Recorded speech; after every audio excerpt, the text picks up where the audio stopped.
आज के इस सत्र में आप सभी का स्वागत है। आज हम इस पाठ्य पुस्तिका के अध्याय नंबर 9 को पढ़ेंगे, जो है तमिल वेद तिरुक्कुरल। यह एक प्रकार का लेख है। लेख किसे कहते हैं? किसी भी विषय पे अगर हम उसका संक्षिप्त रूप से या विस्तृत रूप से उसके बारे में लिखें, अलग अलग शब्द लिमिट होते हैं, जैसे 200 शब्दों में, 250 शब्दों में, 1000 शब्दों में, उसे हम लेख कहते हैं। उसमें किसी एक विषय के बारे में सब कुछ बताना होता है। ये एक प्रकार का निबंध होता है, मतलब लेख का दूसरा नाम हम निबंध जानते हैं। तो आइए इस लेख को आगे हम पढ़ते हैं। इस लेख में जो है एक महापुरुष के बारे में बात किया जा रहा है, जो कि तमिल के जिनका जन्म तमिल में हुआ था, जिन्होंने अपना जो जीवन है वो तमिलनाडु में व्यतीत किया। वहाँ पे इन्होंने कुछ ग्रंथ लिखे। उन ग्रंथों को आज के समय में तमिल वेद के नाम से जाना जाता है। तो आइए उनके बारे में हम पढ़ते हैं और जानते हैं। भारत अनेक साधु संतों और ऋषि मुनियों की भूमि रहा है, जिन्होंने अपने आदर्शों से मनुष्य को सुख, शांति और संतोष का जीवन बिताने की प्रेरणा दी है। ऐसे ही संतों की श्रेणी में आते हैं तमिलनाडु के संत कवि तिरुवल्लुवर। तो तमिलनाडु में एक संत कवि हुए जिनका नाम था तिरुवल्लुवर। संत कवि किनको कहते हैं? वो कवि जो कि ज्ञान की बातें लिखते हैं, ज्ञान की कविताएं लिखते हैं, उनको हम लोग संत कवि कहते हैं। अब तिरुवल्लुवर के अलावा भारत देश में और भी अनेक संत कवि रहे हैं, जैसे कि हमारे कबीर जी हो गए, रहीम हो गए। तो इस प्रकार के जो संत हैं और कवि हैं, उनको हम संत कवि के नाम से जानते हैं। उत्तर भारत के महान संत कवि कबीर और दक्षिण भारत के संत कवि तिरुवल्लुवर में अद्भुत साम्य है। यानी कि जिस वक्त पे तमिलनाडु में कवि तिरुवल्लुवर जी रह रहे थे, वहाँ पे रचनाएं कर रहे थे, उसी समय पे उत्तर भारत में, यानी जो उत्तर प्रदेश, बिहार, राजस्थान, ये वाला जो इलाका है हमारे देश का, यहाँ पे कबीर जी जो हैं वो अपनी दोहों का रचना कर रहे थे, वो कविताएं लिख रहे थे, वो दोहे लिख रहे थे। दोनों ही संत कवि थे और दोनों में जो समानताएँ थी वो बहुत अधिक थी। साम्य यानी कि दोनों बहुत मिलते जुलते कैरेक्टर के लोग थे। इन दोनों के ही माता पिता ने इन्हें जन्म देकर के कहीं असहाय छोड़ दिया था और फिर निसंतान एक दंपत्ति ने इनका पालन पोषण करके बड़े स्नेह और यत्न से बड़ा किया था। यानी कि कवि और तिरुवल्लुवर ये दोनों जो हैं, जब ये पैदा हुए थे तो इनके माता पिता ने इन्हें त्याग दिया था, छोड़ दिया था, कहीं रख दिया था। और कोई दूसरा दंपत्ति, कोई दूसरा कपल जो है वो आता है, जिसके कि बच्चे नहीं होते हैं, वो देखता है और इन्हें उठा करके घर ले जाता है। दोनों की कहानी बिल्कुल आइडेंटिकल है, एक जैसी है। व्यवसाय से भी दोनों ही जुलाहा थे। दोनों ने ही गृहस्थ जीवन व्यतीत करते हुए सात्विक जीवन की साधना की थी। अब जिन दंपत्ति ने इन्हें उठाया था, जिन्होंने इनका पालन पोषण किया, बड़ा किया, वो दोनों जुलाहा थे। तो इसलिए इनका प्रोफेशन भी जुलाहे का हो गया। जुलाहा यानी जो सूत काटता है। उसके बाद इनका जो गृहस्थ जीवन था, यानी कि शादी की, इन्होंने अपना जीवन व्यतीत कर रहे थे और साथ ही साथ साधु संतों की तरह सात्विकता भी अपनाए हुए थे। यानी भगवान की पूजा पाठ भी करते थे, पूरे सात्विक भी थे और गृहस्थ जीवन भी अपना रहे थे। इतना ही नहीं, दोनों के जीवन की अनेक अलौकिक घटनाएं भी समान थी। अलौकिक यानी जो इस लोक का ना हो, जो इस दुनिया के लोगों से कुछ बढ़कर हो, कुछ चमत्कारिक हो, चमत्कार अगर हो, उस तरीके की घटनाएं जो थी वो भी इन दोनों के जीवन में मौजूद थी। प्रसिद्ध जनश्रुति के अनुसार तिरुवल्लुवर के पिता का नाम भगवन और माता का नाम आदि था। भगवन जाति के ब्राह्मण थे और आदि अछूत जाति की कन्या थी।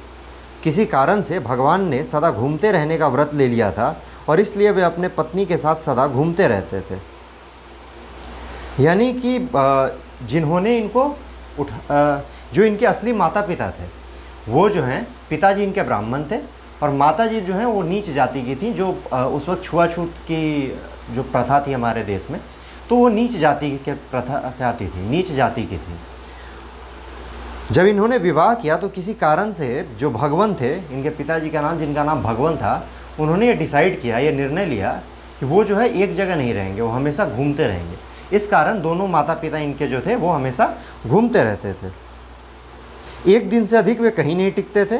भगवान और आदि अपने शिशुओं को जन्म देते ही छोड़कर चल देते थे। तिरुवल्लुवर को भी उन्होंने पैदा होते ही छोड़ दिया।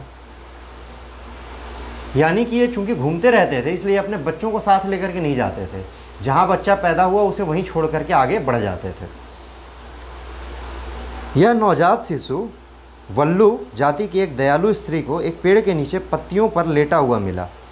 यानी कि एक वल्लू जाति जुलाहे की जाति को कहते हैं। तो उसकी एक स्त्री थी, उसे जो है ये बच्चा किसी पेड़ के नीचे पत्तियों में लिपटा हुआ मिल गया। उस स्त्री की कोई संतान न थी। नवजात शिशु को देखते ही उसका मातृत्व उमड़ पड़ा और भगवान का प्रसाद समझकर उसे उठाकर अपने घर ले आई। उसका पति भी बालक को देखकर बहुत प्रसन्न हुआ और दोनों ने मिलकर बड़े यत्न और प्रेम से उस बालक को पाला। वल्लू घर में पालन होने के कारण उस बालक का नाम वल्लूवर पड़ा और वही अपने उच्च धार्मिक भावों के कारण बाद में तिरुवल्लुवर के नाम से प्रसिद्ध हुआ।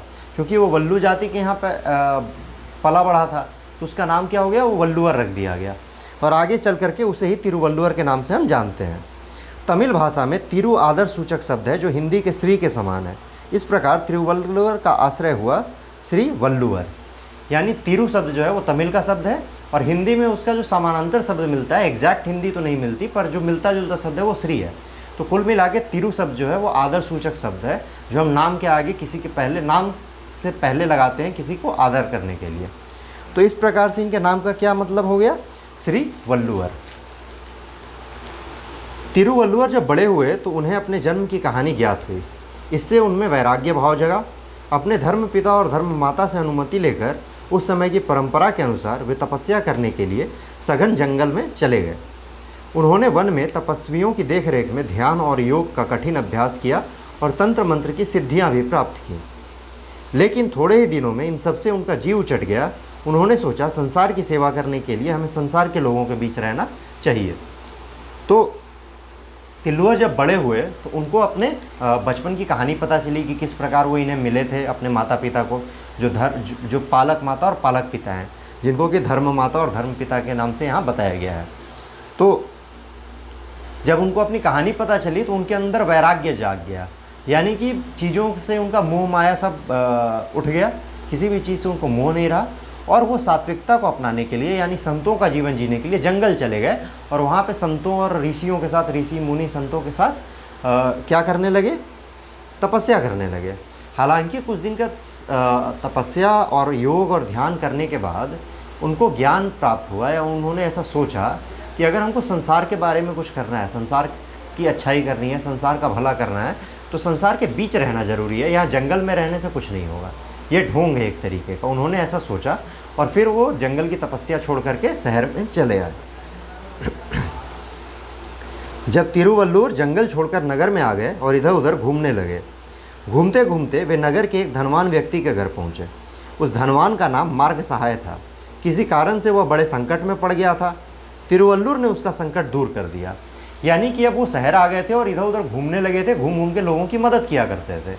इसी प्रक्रिया में वो एक बार एक अमीर आदमी के यहाँ, जिसके पास बहुत पैसा था और नाम उसका था मार्ग सहाय, उसके यहाँ गए और उसकी जो समस्याएं थी अपने विचारों से, अपने सुझावों से उसकी समस्या को दूर कर दिया। मार्ग सहाय की एक कन्या थी, रूप गुण संपन्न और विदुषी। उसका नाम वासुकी था। मार्ग सहाय ने वासुकी का विवाह तिरुवल्लुवर के साथ कर दिया। तो मार्ग सहाय जो है खुश हुआ उनके कार्य से, उनके विचारों से और अपनी बेटी का विवाह जो है तिरुवल्लुवर के साथ कर दिया। विवाह के बाद तिरुवल्लुवर अपनी पत्नी के साथ अपने गांव मैलापुर में आकर रहने लगे। आजीविका के लिए उन्होंने अपने पैतृक व्यवसाय बुनाई का काम आरंभ किया। पति पत्नी दोनों बड़े प्रेम और सुख से रहने लगे। दोनों सादा जीवन बिताते और परोपकार के कार्य करते। यानी जब विवाह हो गया तो अपने गांव चले आए। गांव का नाम क्या था? मैलापुर। मैलापुर में रहते हुए इन्होंने क्या किया, फिर से जुलाहे का काम शुरू किया, क्योंकि वो इनका पैतृक काम था और उससे घर चलता था। साथ ही साथ ये दोनों बहुत सादा जीवन जी रहे थे। दोनों के बीच बहुत प्रेम था, दोनों एक दूसरे को बहुत प्यार करते थे, सपोर्ट करते थे और परोपकार के कार्य करते थे, यानी लोगों की मदद करना आदि जैसे जो काम है वो ये किया करते थे। एक बार एक सन्यासी उनके घर आया। वह गृहस्थ जीवन से घृणा करता था। उसका विश्वास था कि स्त्री के साथ रहने पर ईश्वर भक्ति नहीं हो सकती है। तो एक बार एक सन्यासी उनके घर आया। सन्यासी यानी साधु। वो जो है गृहस्थ जीवन से नफरत करता था। उसकी ये मान्यता थी, वो ऐसा मानता था कि अगर आपके जीवन में एक स्त्री है, एक औरत है, महिला है, तो आप ईश्वर की पूजा नहीं कर सकते, आप हमेशा डिस्ट्रैक्टेड रहेंगे। तिरुवल्लुवर और वासुकी के सुखी गृहस्थ जीवन और उनकी ईश्वर में अनुरक्ति देखकर उसने पूछा, आपकी दृष्टि में गृहस्थ का जीवन श्रेष्ठ है या सन्यासी का? पर यहाँ जब वो आया तो उसने देखा कि तिरुवल्लुवर और वासुकी के जीवन में बहुत सुख है, दोनों का गृहस्थ जीवन बहुत अच्छा चल रहा है, और साथ ही साथ ये ईश्वर की भी भक्ति बहुत ज़्यादा कर रहे हैं, यानी कि ईश्वर का काम कर रहे हैं, ईश्वर को याद कर रहे हैं और परोपकार के कार्य कर रहे हैं। तो उसको आश्चर्य हुआ, उसने सवाल पूछा कि आपको क्या लगता है कि बेहतर जीवन कौन सा है, एक गृहस्थ का जीवन या फिर एक सन्यासी का जीवन। तिरुवल्लुवर ने कोई उत्तर नहीं दिया, इतना ही कहा कि आप हमारा आतिथ्य स्वीकार कर स्वयं अनुभव कर लीजिए। तो तिरुवल्लुवर ने इसका कोई सीधा जवाब न देके कहा कि आप आइए, हमारे यहाँ आए हैं, आप ठहरिए, हमें का आतिथ्य देने का वो दीजिए, प्रदान कीजिए, मौका दीजिए, हम आपको दिखाते हैं कि हम किस तरीके से अतिथि की सेवा कर सकते हैं, फिर आप खुद जान लीजिएगा। पति पत्नी के एक दूसरे के प्रति प्रेम, निष्ठा और सहयोग के भाव के साथ साथ ईश्वर भक्ति में अनुरक्ति देखकर सन्यासी के मन से नारी जाति के प्रति दुर्भावना जाती रही। यानी जितने दिन वो इनके घर रहा, इनके प्रेम को देख करके, इनकी सद्भावना को देख करके, इनके एक दूसरे के प्रति सहयोग को देख करके, साथ ही साथ ईश्वर की अनुरक्ति यानी ईश्वर के प्रति जो भक्ति थी उसको देख के सन्यासी के मन में महिलाओं को लेकर के जो बुरी सोच थी वो दूर जाती रही। वह गदगद होकर बोला, यदि वासुकी जैसी पत्नी हो तो गृहस्थ जीवन ही श्रेष्ठ है। यानी कि गृहस्थ जीवन से जो उसका नफरत है वो भी खत्म होता गया, और उसने कहा कि अगर वासुकी जैसी कोई महिला हो जो आपकी धर्मपत्नी बन जाए तो आपका जीवन जो है वो श्रेष्ठ बन जाता है। इससे ईश्वर भक्ति में कोई बाधा नहीं है बल्कि सहायता ही मिलेगी। इतना कहकर सन्यासी ने श्रद्धापूर्वक तिरुवल्लुवर और वासुकी के चरण स्पर्श किए और विदा ली। यानी कि उसे एक अच्छा सा ज्ञान प्राप्त हुआ उस दिन, और फिर वो वहाँ से चला गया। तिरुवल्लुवर अन्न के महत्व को भली भांति समझते थे। अन्न ही ईश्वर है ऐसा मानकर वे अन्न के एक एक दाने को मूल्यवान समझते थे। तिरुवल्लुवर जो है वो अन्न की बहुत इज्जत किया करते थे, उनके हिसाब से अन्न का महत्व सबसे ज़्यादा था, और इसलिए वो एक एक अन्न के दाने को मूल्यवान मानते थे। अपनी प्रिय पत्नी वासुकी की मृत्यु के बाद तिरुवल्लुवर संसार से विरक्त हो गए। यानी जब उनकी पत्नी का देहांत हो गया तो उनका संसार से एक बार फिर से पूरा मन उठ गया, पूरी तरीके से। पत्नी के वियोग से उनकी कवित्व शक्ति और अधिक मार्मिक हो गई। यानी कि जो वियोग था, जो दुख आया, उससे उनकी जो कविताएं थी वो और मार्मिक हो गई और दर्द भरी हो गई। जीवन और जगत का व्यापक अनुभव उन्हें था ही। अपने अनुभव के आधार पर उन्हें 1303 कुरल रचे। यानी कि जीवन का तो व्यापक ज्ञान उनको था ही, बहुत सारी जीवन देख चुके थे, वो जी चुके थे। सन्यासी का जीवन, गृहस्थ का जीवन, घुमक्कड़ का जीवन, हर तरीके का।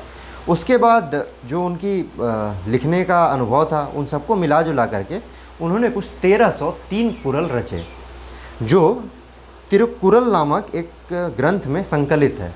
यानी कि इनके जो 1303 कुरल लिखे गए हैं उन सब को तिरुकुरल नाम करके एक ग्रंथ है उसके अंदर रखा गया है, उसके अंदर समेटा गया है। कुरल का अर्थ होता है छोटा, या आकार की दृष्टि से तमिल भाषा का सबसे छोटा छंद है जिसमें पूरा भाव पिरोया है। यानी कुरल शब्द जो है वो तमिल का शब्द है और इसका जो मतलब होता है वो छोटा होता है। तो कुरल जो लेखन शैली है वो सबसे छोटी लेखन शैली होती है तमिल के रचना कौशल की। जो रचना कौशल वाला वीडियो हमने बनाया है, 2-3 वीडियो है, उसमें हमने अलग अलग रचना कौशल, हिंदी के रचना कौशल के ऊपर चर्चा की है, जैसे लेख, निबंध, कहानी लेखन, कविता लेखन, कविता में छंद होते हैं।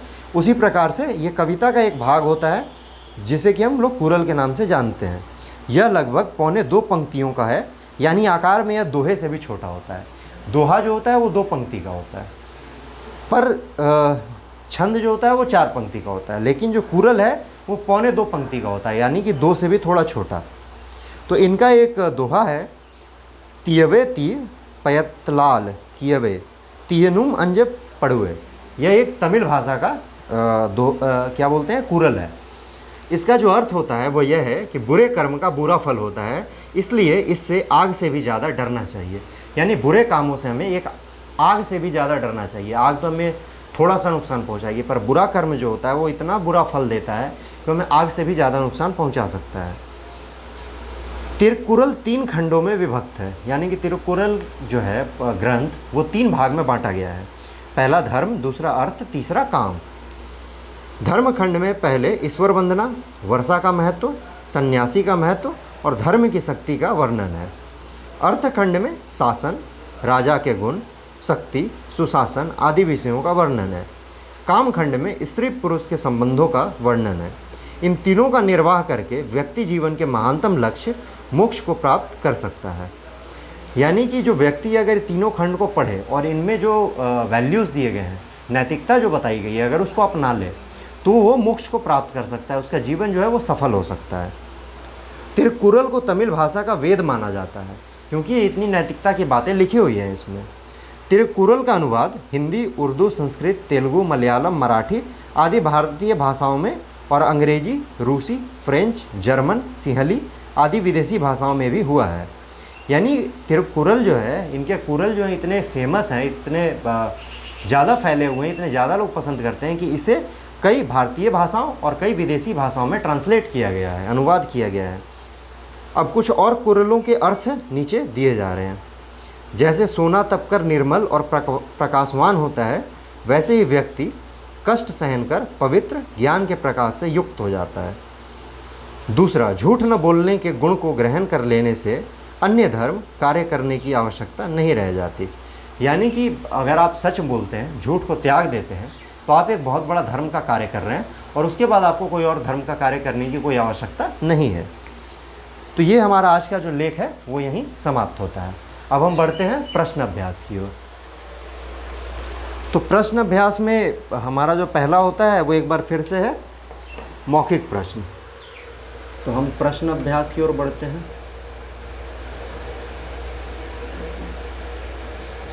प्रश्न अभ्यास का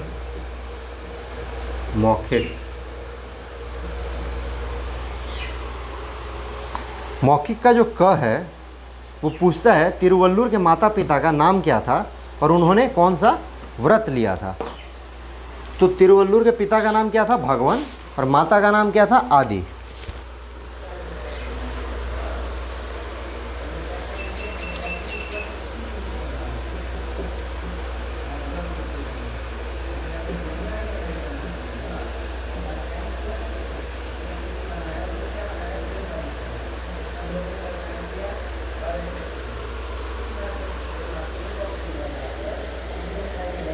तिरुवल्लुवर के पिता का नाम भगवान व माता का नाम आदि था।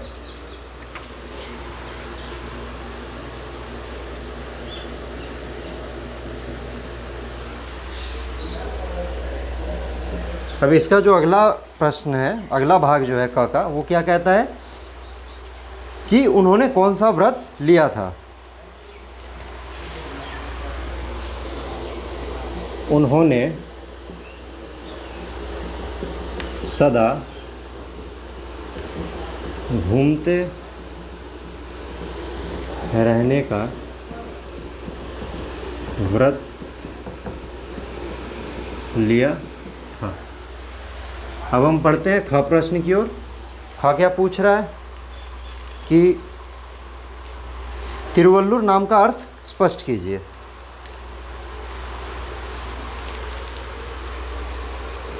तो तिरुवल्लुवर नाम का आशय है श्री वल्लुवर। अब हम बढ़ते हैं ग प्रश्न की ओर। ग क्या पूछ रहा है? तिरुवल्लुवर का मन तपस्या में क्यों नहीं लगा और तब उन्होंने क्या किया।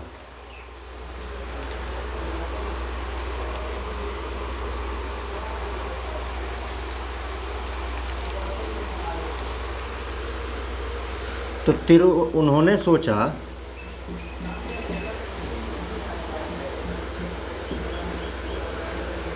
कि संसार की सेवा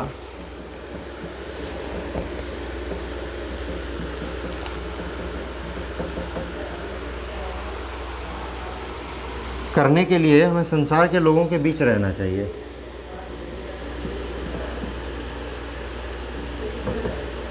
के लिए हमें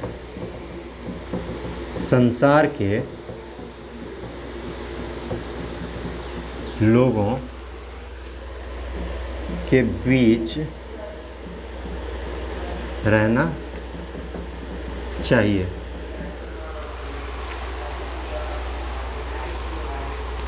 इसलिए उनका मन तपस्या में नहीं लगा और फिर वो कहाँ चले गए? जंगल छोड़ के नगर में आ गए। इसलिए उनका मन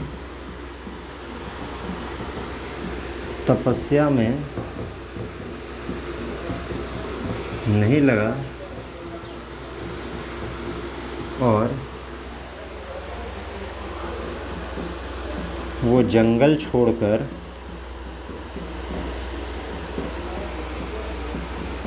नगर में आ गए। अब हम बढ़ते हैं घ प्रश्न की ओर। तिरुवल्लुवर का विवाह किस कन्या से हुआ? विवाद के बाद वह कहाँ रहने चले गए?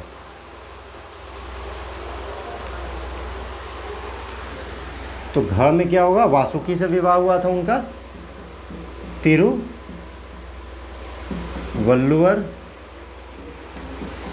का विवाह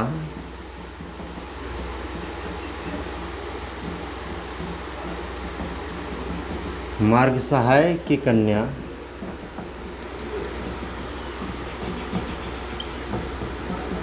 वासुकी से हुआ। उसके बाद वे अपने गांव चले गए।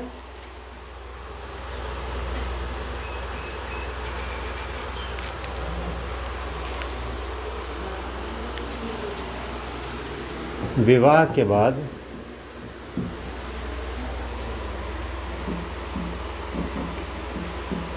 वे अपने गांव मैलापुर में रहने चले गए।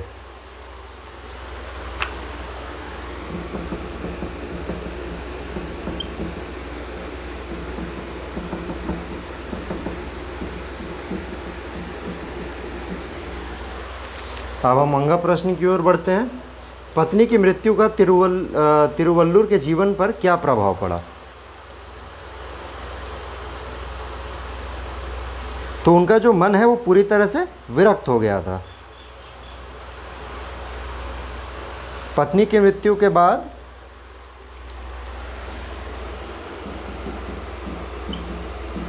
पत्नी की मृत्यु के बाद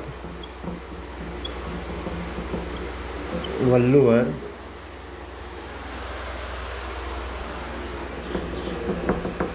संसार से विरक्त हो गए। ये हो गया हमारा अंगा प्रश्न का जवाब। इसके बाद च है कि किस ग्रंथ को तमिल भाषा का वेद माना जाता है? इसका अनुवाद किन किन भाषाओं में हुआ है? तो किस ग्रंथ को माना जाता है? जो हमारा ये नाम है तिरुक्कुरल।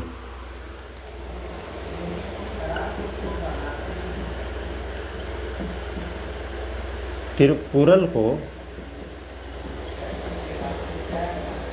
तमिल का वेद माना जाता है। कौन कौन सी भाषाओं में इनका अनुवाद हुआ है?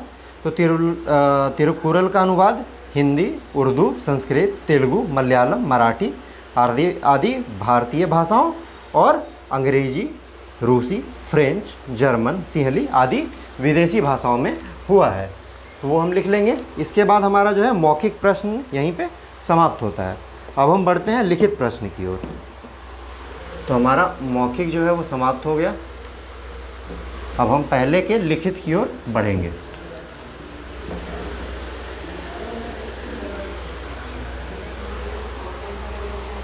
लिखित प्रश्न का जो क है वो पूछता है कि तिरुवल्लुवर और संत कबीर में क्या क्या समानताएं बताई गई हैं।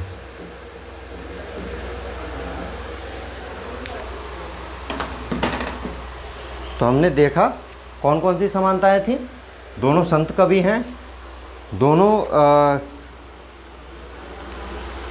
के माता पिता ने इन्हें जन्म देकर के कहीं असहाय छोड़ दिया था। एक निसंतान दंपत्ति ने इनका पालन पोषण करके बड़ा किया। व्यवसाय से दोनों जुलाहा थे। दोनों गृहस्थ जीवन व्यतीत करते हुए सात्विक जीवन की साधना कर रहे थे। तो ये जो हैं 4 मुख्य जवाब हैं। पहला क्या हो गया, दोनों संत कवि थे, दोनों के माता पिता ने इन्हें जन्म देकर के असहाय छोड़ दिया। तीसरा, एक निसंतान दंपत्ति ने इनका पालन पोषण किया। चौथा, व्यवसाय से दोनों जुलाहा थे। और पांचवा जो है कि इन्होंने गृहस्थ जीवन व्यतीत करते हुए सात्विक जीवन की साधना की थी। और छठा जो पॉइंट होगा वो होगा कि इन दोनों के जीवन में अनेक अलौकिक घटनाएं भी एक जैसी थी। तो ये हमारा क का जवाब हो गया। अब बढ़ते हैं हम ख की ओर। तिरुवल्लुवर को उनके माता पिता ने पैदा होते ही क्यों छोड़ दिया, फिर उनका लालन पालन किसने किया?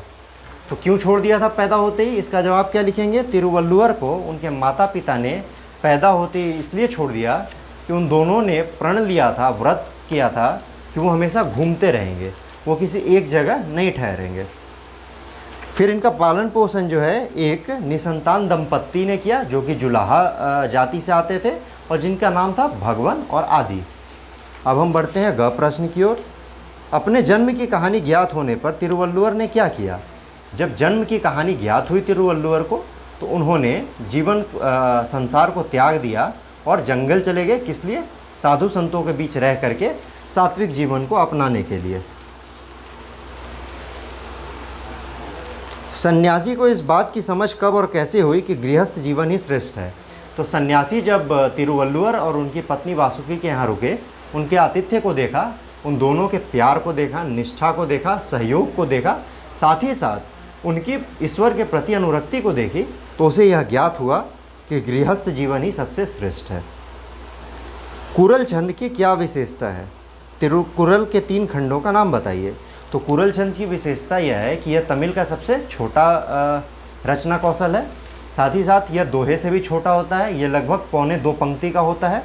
और जो 3 खंड हैं तिरुकुल्लर के, कुरल के, उसमें कौन कौन से खंड है? पहला धर्म है, दूसरा अर्थ, तीसरा काम। अब बढ़ते हैं हम अगले प्रश्न की ओर। अगला जो है हमारा च, तिरुवल्लुवर और उनके स्वभाव की विशेषताओं का वर्णन अपने शब्दों में कीजिए। तो इसमें जो है तिरुवल्लुवर के कैरेक्टर स्केच को अपने लैंग्वेज में लिखना है कि आपने क्या क्या समझा। तो हमने इस पाठ में क्या क्या समझा? वो संत थे, दूसरों की मदद करते थे, परोपकारी थे, बहुत मृदुभाषी थे, साथ ही साथ गृहस्थ जीवन को संपूर्ण तरीके से जी रहे थे, भगवान में उनकी भक्ति थी, धर्म, अर्थ और काम को लेकर के उन्होंने रचनाएं की, जो रचना ग्रंथ बन गया। इस प्रकार का उनका जीवन का अनुभव था और इस प्रकार का उनका जो कवित्व का शक्ति था। तो ये हो गई उनकी विशेषताएं जो हम आप अपने भाषा में लिखेंगे उनके कैरेक्टर स्केच की तरह। अब हम आगे बढ़ते हैं और सही और गलत वाले प्रश्नों को देखते हैं, जो कि प्रश्न नंबर 2 है। तिरुवल्लुर तमिलनाडु के संत कवि थे, बिल्कुल सही। तिरुवल्लुर का पालन पोषण इनके माता पिता ने बहुत स्नेह से किया था। इनके माता पिता ने नहीं किया था, इनके धर्म पिता धर्म माता ने किया था, यानी पालक पिता पालक माता। तो ये ख जो है वो गलत है। ग, तमिल भाषा में तिरु आदर सूचक शब्द है जो हिंदी में श्री के समान है, बिल्कुल सही। अब बढ़ते हैं हम घ की ओर। बड़े होने पर भी तिरुवल्लुवर को अपने जन्म की कहानी ज्ञात नहीं हो सकी, ये स्टेटमेंट गलत है। इसके बाद मार्ग सहाय ने अपनी पुत्री वासुकी का विवाह तिरुवल्लुवर के साथ कर दिया, बिल्कुल सही। तिरुवल्लुवर अन्न के महत्व को भली भांति समझते थे, बिल्कुल सही। अब हम आते हैं बहुविकल्पीय प्रश्न यानी मल्टीपल चॉइस क्वेश्चन। क है, संत कबीर और तिरुवल्लुवर दोनों ने ही कैसा जीवन व्यतीत करते हुए सात्विक जीवन की साधना की? जवाब होगा गृहस्थ जीवन। तिरुवल्लुवर के माता पिता कौन थे? भगवन और आदि। एक ऑप्शन में भगवन और अति लिखा हुआ है, वो नहीं है, भगवन और आदि। तिरुवल्लुवर नगर में घूमते घूमते जिस धनवान व्यक्ति के घर पहुँचे उसका नाम क्या था? उसका नाम था मार्ग सहाय। तिरुवल्लुवर ने कुल कितने कुरल रचे? कुल 1303 कुरल रचे। तिरुवल्लुवर ने किस खंड में ईश्वर वंदना, वर्षा का महत्व, सन्यासी का महत्व और धर्म की शक्ति का वर्णन किया है? तो ये पहले खंड में किया है जिसका नाम है धर्म खंड। उसके बाद हमारा व्याकरण का पहला प्रश्न है, नीचे दिए गए अनेक शब्दों के लिए एक शब्द लिखिए। जिसकी कोई संतान न हो, निसंतान, जो हाल में पैदा हुआ हो, नवजात, जिसका संबंध इस लोक से न हो, अलौकिक, जो राग द्वेष से दूर हो, उसको सन्यासी या फिर वैरागी, जिसका संकलन किया गया हो, उसे संकलित के नाम से हम जानते हैं। फिर है नीचे दिए गए समस्त पदों का विग्रह कीजिए। पति पत्नी, पति और पत्नी, ऋषि मुनि, ऋषि और मुनि, राग द्वेष, राग और द्वेष, स्त्री और पुरुष। तो इस प्रकार हमारा व्याकरण भी समाप्त होता है। तो आज के सत्र में इतना ही। अगले सत्र में मिलेंगे फिर से नए अध्याय के अध्ययन के साथ। तब तक के लिए धन्यवाद।